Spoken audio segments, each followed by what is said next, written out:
할아버지 고 양춘식 목사, 아버지 고 양용주 목사, 작은아버지 양치호 목사를 따라 3대째 목회를 이어가는 양지루 목사입니다. 화면 아래 구독하기를 눌러주시면 대단히 감사하겠습니다. 제가 이제 삼국사기처럼 매일 벌어진 큰 사건들에 대해서 말씀을 드리고 있는데, 최근에는 이렇게 잘 고공행진하다가 하루아침 툭 떨어지는 사람들이 꽤나 있어요. 하나는 그 김수현이라는 연예인이 그 김세롬 양 청소년기 때 교제했다는 그 지적이 나면서 아주 뭐 이 정도면 뭐 끝나는 거죠. 근데 이제 문제가 뭐냐면 이 사람들은 계약을 맺어가지고 많은 광고라든가 많은 출연을 하잖아요. 근데 그걸 못하게 되면 그걸 다 뺏어간다는 거예요. 그 다음에 이제 어제 같은 경우는 2025년 4월 4일 헌법재판소에서 윤석열 대통령을 파면했어요. 나는 지금도 이해가 안 가는 게, 그냥 좀 인기가 없더라도 조금 버티면, 한 2년만 버티면은 매월 1,000만 원씩 그 연금이 나오는데 그냥 편안하게 살지. 그 왜 그냥 12월 3일날 비상 겸령 내려갖고 노사원 수첩 보니까 그 반구가 세력이 뭐냐면 자기한테 기분 나쁘게 한 사람들이더라고요. 명단을 보니까. 근데 그 관을 그 종이관이나 이 시체 지퍼백을 뭐 한 10,000명 이상 분량을 일단 한 달치를 뭐 하려고 했다며. 솔직히 그렇게 그런 계획 잡으면 하나님이 싫어하시죠. 근데 하루아침에 그냥 대통령직을 잃어버렸잖아요. 그러니까 이런 일이 지금 2600년 전에도 또 있었어요. 그게 어디냐면은 남유다. 그 남유다 왕국. 하나님은 유다 지파를 통해서 이제 예수 그리스도를 보내실 것이라고 하는 그런 예언을 한단 말이에요. 그래서 하나님은 남유다를 굉장히 축복했었어요. 이게 원래 통일왕국이었다가 북이스라엘과 그리고 남유다로 분단이 되었다가, 이 북이스라엘은 아수르에 의해서 멸망당하고 끝났어요. 기원전 722년에. 그 다음에 남유다는 기원전 586년에 바벨론에 의해서 포로로 끌려갔다가, 그리고 이 바벨론 왕국이 아수르를 멸망시키고 아웃되죠. 그 다음에 이제 바벨론 왕국은 메데와 바사에 의해서 망하죠. 메데와 바사는 페르시아를 멸한다. 이 페르시아에 의해서 바벨론이 멸망당하고, 그리고 이제 이렇게 포로 생활 70년 만에 이제 귀환을 해요, 이 사람들이. 그때 이 귀환한 후에 이때 활동했던 그 선지자들이 누구냐면 학계, 스가랴, 말라기예요. 말라기. 그러니까 사람이 이렇게 잘 나갈 때 잘 중심 잡고 하나님 잘 믿고 있으면 좋을 뻔을, 그것을 포로로 잡혀왔다가 70년 만에 돌아왔는데, 이때 이제 학계는 주로 성전 재건을 위해서, 이제 스가랴서도 이 학계와 같은 시대 사람들이죠. 그래서 이제 여기에 이제 1장부터 8장까지는 뭐에 대한 내용이냐면은 성전 재건에 대한 내용이랍니다. 스가랴 1장부터 8장까지는 성전 재건에 대한 하나님의 촉구라든가 이런 게 나와요. 성전 재건에 대한 거. 그 다음에 이제 9장부터 11장까지는 이제 메시아 왕국의 도래. 그러니까 니들 이 땅에 니들은 하나님 나라를 건설할 수가 없다 이거예요. 그러니까 이제 하나님께서 직접 이 땅에 하나님 나라를 이룰 거라고 하는. 그리고 이제 12장부터 14장을 보면은 적을 물리치고 예수님께서 재림하실 거라고 하는, 이제 이런 구도로 나가죠. 재림. 그러니까 이게 스가랴의 관점을 보세요. 이제 포로에서 귀환하고 성전을 막 재건을 할 당시에 이때로부터 말라기서 이제 끝나고 예수 그리스도의 초림이 있잖아요. 이 예수 그리스도의 초림. 이때까지 한 400년 동안 공백기가 생겨요. 한 400여 년. 그러니까 공백기가 아주 깜깜한 시대죠.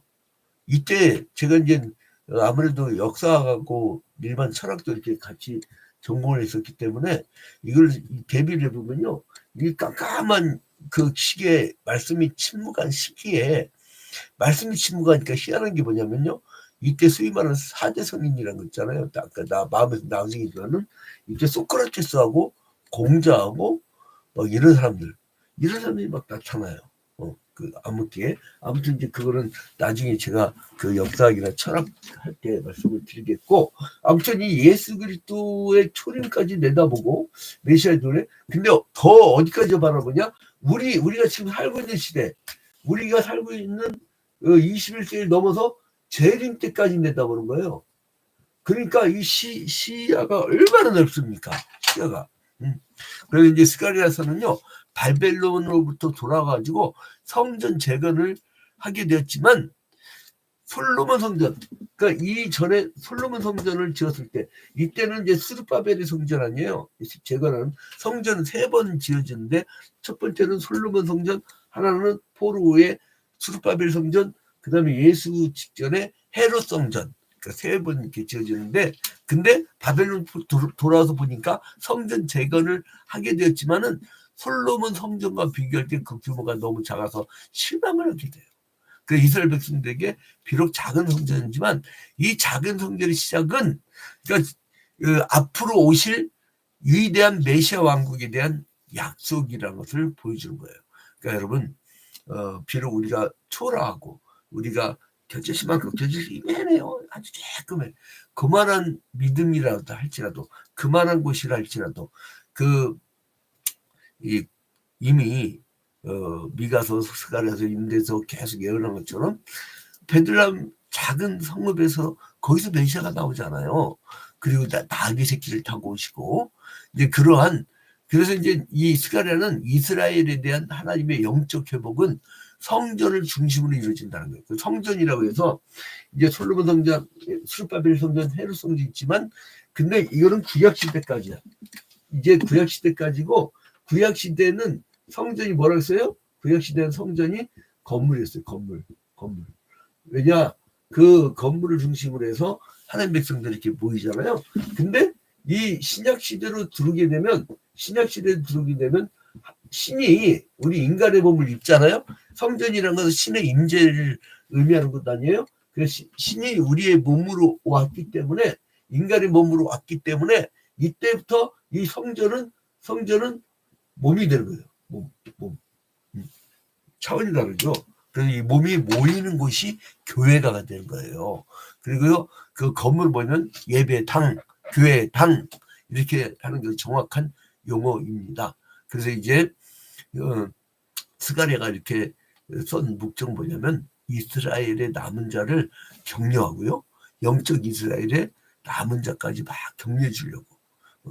그래서 이제 이 학계 어제까지 봤잖아요. 학계와 스가랴를 비교하면 학계가 나이 많은 노인이었어요. 그래서 이제 예루살렘 멸망 전에 솔로몬 성전에 기억할 수 있는 사람이었어요. 비교를 하죠. 그때는 휘황찬 했는데. 근데 스가랴는 뭐냐면 바벨론 포로로 끌려가고 거기서 태어난 젊은 선지자였어요. 그러니까 두 사람의 시대적 배경과 설교 대상은 거의 같지만은 스가랴의 예언 내용은 슬픈 현실들보다는 영광스러운 미래에 대해서. 그러니까 하나님은요, 이 선지자를 세울 때 자기 다정한 은사를 갖고 세우셔요. 이사야 선지자 같은 경우는 왕국에서, 그리고 아모스나 미가 선지자 같은 경우는 농사꾼, 그리고 이제 완전히 뭐예요? 바닥 인생들의 거의 혁명가 수준의 선포를 하잖아요. 아모스서나 미가서서 보면은요. 그러니까 여러분, 왜 우리가 교회를 다니잖아요. 근데 우리 성도들 같은 경우는 저희들이 화재 사건 나갖고 이제 우리가 그 화재 불나가지고 그냥 건물 다 전소돼가지고 쫄딱 망해가지고 야 이제 우리 다른 교회랑 통합을 할까 아니면 은퇴하는 목사님 교회를 가고 우리가 이렇게 섞일까 했더니 우리 교인들이 난리가 났어. 오두막에서 하더라도 자기는 양지로 목사님 설교를 들으러 왔지 난 딴 데 가서 누구랑 섞여갖고 이렇게 하기가 싫다 이거예요. 작으면 작은 대로 우리가 옛날 부흥됐을 때 크면 큰 대로 그 계속 우리는 같이 가고 싶다. 그런 권사님하고 안수 집사님 그 내가 어디 빼박이네. 어디 난 잘못하면 은퇴도 못하게 생겼어요. 은퇴는 해야 되는데 근데 아무튼간에 이 중요한 게 뭐냐면 왜 그럴까? 그건 뭐냐면 하나님이 그 각 교회마다 은사가 달라. 여러분 지금 있잖아요. 제가 그 외국 사이트를 들어보면요. 이야 세계적 설교가들 내가 봐도 뿅가. 그런 분들이 있는데 왜 우리 성도들은 굳이 몇 명 되지도 않지만은 이제 몇 명 안 남았지만은 굳이 여기서 그냥 댓글 남기고 그래도 여기서 그렇게 하려고 하느냐. 그 이유가 뭐냐면요. 우리의 은사가 따로 있어. 어떤 사람들은 맨날 부부싸움하는 그 부부 이렇게 관계를 이어주는 아주 작은 시야에 이 설교의 내용이 있고, 그러니까 어제 대통령이 탄핵되든 말든 간에 그냥 그대로 가는 사람이 있고, 그러니까 일제시대가 있단 말이에요. 그럼 이 시대가 있으면은 일제시대 때 베일파라고 해갖고, 그 일본 놈들이 붙인 이름인데 베일파가 뭔지 아세요? 일본 사람들을 배척하고 독립운동하는 사람들. 그 독립운동하는 사람들한테 땅도 안 줬대. 근데 친일파라고 자기들 이름을 지어줬어요. 친일파들에게는 온갖 혜택을 다 주는 거예요. 그래가지고 베일파, 친일파 이렇게 하잖아요. 그러니까 같은 시대를 지나더라도 베일파가 있고 친일파가 있어요. 그리고 같은 시대를 지났는데 어떤 사람들은 순수를 얘기해. 순수문학, 순수신앙, 순수만 얘기해. 그러면 그 시대가 지나가 버려. 그럼 그 사람은 그 당시에 산 의미가 없어요. 그죠? 그 비상계엄령 그 시점이 있었어요. 그러면은 그 시점에 대해서 신학적 분석을 저는 시대를 놓치지 않고 분석을 해버려요. 왜냐하면 성도들이 이 시대에 내가 어떻게 살 건가 헤매는데 그리고 답을 구하는데 그 답을 줘야죠 목회자가. 근데 어떤 사람들은 그 일이 일하든 말든 순수 그런 사람 있고 또 어떤 사람은 완전히 범죄자 편에서 완전히 정의 편이 아니라 불의 편에 선 사람이 있어요. 같은 시대를 살더라도 이 시대 때도 뭐예요? 남유다 때는 이제 막 애굽의 편에 들어가지고 애굽의 그 아양 떨고 막 그런 사람들 있단 말이에요. 그 어용제사장 거짓 선지자들. 근데 어떤 사람들은 이때 막 포로 끌려간다고 막 여기서 예레미야 이사야 막 이런 사람들을 막 외쳐대요. 그리고 이제 이때는 사명이 다르죠. 돌아가고 니를 성전 빨리 건축해라 이렇게 하는 그런 시대와 사명과 은사가 다 달라요. 그래서 세계 방방곡곡에서 다 다른 설교를 하는데 그게 뭐냐면 자기들이 처한 콘텍스트가 달라. 우리나라 사람들한테 그 채식주의라든가 그리고 소년이 온다라고 하는 한강 작가 노벨 문학상을 탄 한강 작가의 책을 보면 우리는 감각적으로 와요. 그게. 근데 외국 사람들이 보잖아요. 근데 그거를 아주 문화적으로 잘 이해를 못해요. 사실은. 근데 이제 워낙 감동적으로 써가지고 그런 것처럼. 근데 이제 그러니까 학계는 나이가 많아가지고 아우 옛날이야. 옛날이요 하고 그때 솔로몬 성전 참 좋았는데 하고 회고하는 게 많았고 근데 스가랴는 바벨론 테러 때 젊은이잖아요. 그러니까 뭐예요? 미래에 대한 소망이 많이 써 있어요. 근데 이제 이 사람은 현실을 굉장히 적시합니다. 여러분 청년 해겔은 굉장히 진취적이고 진보주의자였고 급진주의자였는데 노년의 해겔은 보수주의였고 좀 뭐랄까 보수주의 하여간 되게 사람이 수구적으로 바뀌어요. 이제 그런 것처럼 이제 그 스가랴는 굉장히 진취적이었어요. 젊은 세대니까. 자 그래서 성전 재건축이 사마리아인의 방해에서 얼마나 힘들게 진행됐어요. 그러다가 중단돼 버렸네. 그런데 14년이 흘렀어. 14년이 흘렀는데 이 사람들이 그때도 성전을 건축을 하지 않아. 그래서 스가랴가 학계와 똑같이 이제 회개하라 이렇게 가는 거야.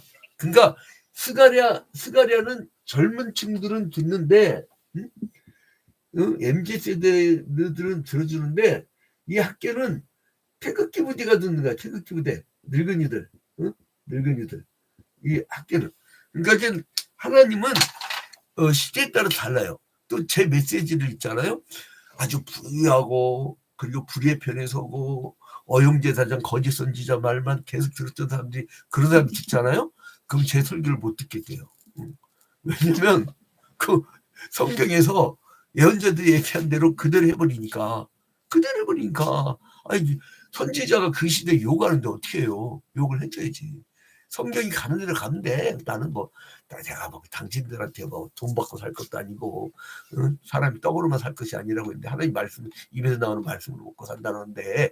자, 아무튼 그래서 그 건면할 방법이 뭐냐? 옛 선지자들이 예루살렘이 회파될 것이라고 하는, 그러니까 이게 그 포로 직전에 외쳤던 그것이 이루어졌다 이거예요.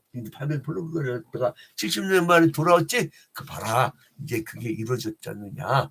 그래서 너희들 이제 회개하고 돌아와라. 그래요. 그래서 이제 그게 1절부터 6절까지예요. 1절에 보니까 다리왕 제2년 8째 달에 여호와의 말씀이 이도의 손자 베레게의 아들 선지자 스가랴에게 임하니라. 제가 늘 서두에 우리 선친들 소개를 하는 것처럼 성경에서는 그 신앙의 계보를 굉장히 중요하게 여깁니다. 그걸 계보를 뭐라면 톨레조트라고 그래요. 히브리어로. 어느 계보에서 내려왔느냐. 그게 무진장 중요합니다. 여러분, 저희 가문은요, 그 일제시대로 따지면 독립군의 피가 흘러요. 우리 할아버지 목사님 일본 순사한테 잡혀가지고 모진 고난을 다 겪은 그 피가 있어가지고, 저도 이제 일본의 그 제 외침에 대해서 굉장히 민감합니다. 그래서 3년 전부터 갑자기 막 정부 주요 요직에 독립기념관장, 그 양반이 보통 진입할 애가 아니에요. 이건 명예훼손 안 걸려요. 왜냐면 이분이 하도 떠들고 다니는 게 많아가지고. 이분이 누구냐면 총신대 교수였어요. 그래서 내가 잘 알아. 근데 이제 아무튼 그런 사람들이 막 홍범도 장군 동상을 없애질 않나, 지하철역에 있었던 막 독도의 그 상들을 그냥 싸그리 없애버리지 않나, 막 이게 막 그 소녀상 앞에서 갑자기 막 이상한 단체 사람들이 나타나가지고 막 성토를 하지 않나. 한 3년 동안 그랬거든요. 완전히 7, 8 세상이 돼가지고, 야, 이거 나라 큰일 났다 했는데, 이제 여러분 그게 정리가 돼야 돼요. 아무튼 간에, 오늘날 이렇게 이어갈 때, 이제 그 선친들을 얘기하면서, 그러니까 뭐냐면 2절에 여호와가 너희의 조상들에게 심히 진노하느니라. 내 조상이 아니라 너희의 조상들. 그 뭐냐면 니들 늙은이들의 전에, 그래서 너희들이 하나님께 저주를 받았는데, 이제 13절 보니까 돌아오라. 그 너희 4절 보니까 너희 조상들 본받지 마. 그리고 이제 너희 조상들은 말을 안 들어먹었지만, 하나님의 말씀을 듣지 않았지만, 그러나 이제 너희는 하나님 말씀을 들어라 이거예요. 그래서 여호와의 순찰자라는 개념이 1장 7절부터 17절까지 나옵니다. 1장의 7절부터 17절까지는요, 여호와의 순찰자 얘기가 나와요. 그러니까 하나님께서 긍휼을 베푸시사 포로로 끌려간 지 70년 만에 이스라엘 백성들이 고국에 돌아와서 성전을 건축할 것이고, 그들에게 하나님의 축복이 임할 것이라는 거예요. 근데 이 예언이요, 이 사람이 말한 지 4년 후에, 기원전 516년에 성전이 완공돼요. 기원전 516년에 성전이 완공이 돼요. 그러면서 이루어져요. 그러니까 이 스가랴가 말한 지 4년이 지나, 그리고 나서 이루어지는 거예요. 여러분, 이게 뭐냐면 시대를 내다보는 거예요. 시대를. 여러분, 우리는 선지자적 전통을 갖고 있는 사람들입니다. 그래서 과거를 비춰봐서, 그러니까 이에치카가 역사란 무엇인가라는 책에서, 그 역사는 뭐냐, 과거와 현재의 대화라고 하잖아요. 그리고 과거를 보고 현재를 비춰봐서 미래를 내다보는 그런 것이 이제 역사의적 안목인데, 기독교인들은 역사 의식이 있어야 돼요. 이 시대가 어떻게 되갈지 모르면서 불의의 편, 이상한 사람 쪽 편에 들어가지고 그거 막 참 어떻게 보면 문외한처럼 살아. 그게 되겠어요? 여러분 왜 그 목회자들이요 몸을 잘 움직이지 말라고 하냐면 갖고 막 아무 생각 없이 막 떠들어대잖아요. 사람들이 무수한 성도들이 거기 따라간다고. 지는 고민도 안 했어. 으쌰으쌰 막 갔는데 되돌아보니까 내가 여기까지 왜 왔지? 근데 엄청나게 많은 사람이 따라왔어. 그 뭐냐고, 무슨 짓 하냐고. 가기 전에 충분히 기도하고 충분히 인문학적인 검토를 하고, 왜냐면 신학은 모든 학문의 제일 위에 있어요. 철학을 기반으로 하지만 모든 학문이 제일 위에 있다고. 그러니까 모든 학문을 다 섭렵하라는 얘기예요. 그걸 무시해버리라는 얘기예요. 응? 바울 사도가 오직 하나님 말씀만을 그 자기가 귀하게 여기고 나머지 다 배설물로 여긴다는 건 다 안다는 얘기예요, 모른다는 얘기예요. 다 안다는 얘기예요. 그래서 아테네 가가지고 그 뭐야 스토아 학파하고 에피쿠로스 학파하고 논쟁을 붙잖아요. 그리고 변증을 하잖아요. 자, 여러분, 그래서 이제 아까 얘기했듯이 여호와의 순찰자, 이게 이제 1장에 1절부터 6절까지는 6절까지는 뭐냐면 성전 재건해라 이거고, 그리고 7절부터 17절까지는 여호와의 순찰자.